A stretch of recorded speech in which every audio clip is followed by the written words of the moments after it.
I've said this before, but I did not start out a Trump fan. I did vote for him in the Republican primary. He was actually not even in my top 10 among all the Republicans. He did make my ears perk up, though, when he talked about draining the swamp.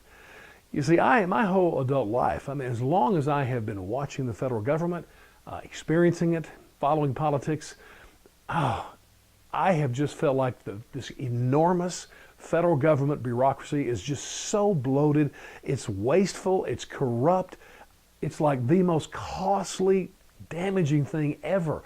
I have no question that it hurts many more people than it helps. And I've waited for a person or a party, we give them power through our votes.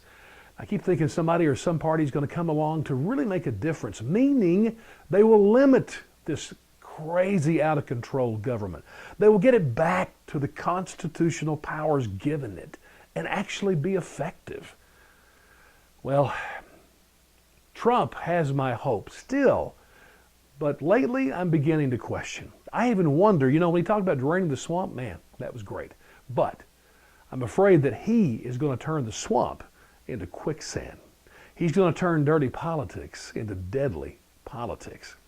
This whole wiretapping accusation against Obama's people, that bugs me.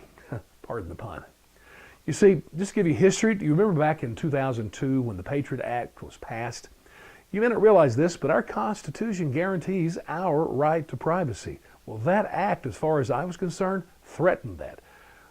It undermined it in so many ways. And I said the day it was passed and when it was talked about, they talk about it, being used to catch terrorists overseas. I said, listen, the way the federal government works, this thing will be listening to private citizens' conversations 10,000 times more than terrorists. And I still believe that to be so. So when he makes that type of accusation, man, that gets beyond just nasty, unpresidential-like politics. Which, by the way, I like it when he's unpresidential.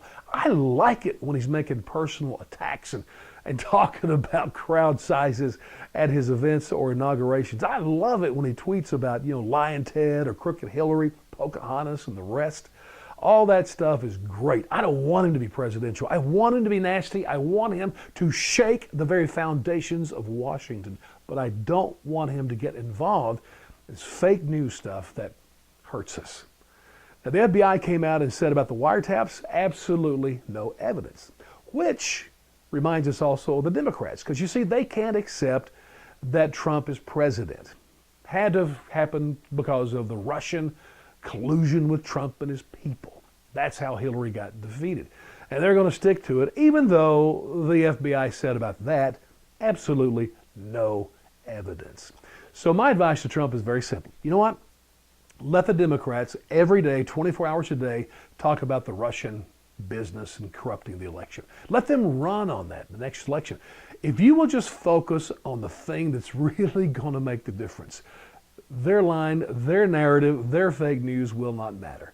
Stay hard-hitting on repealing and replacing Obamacare and making people feel good about it.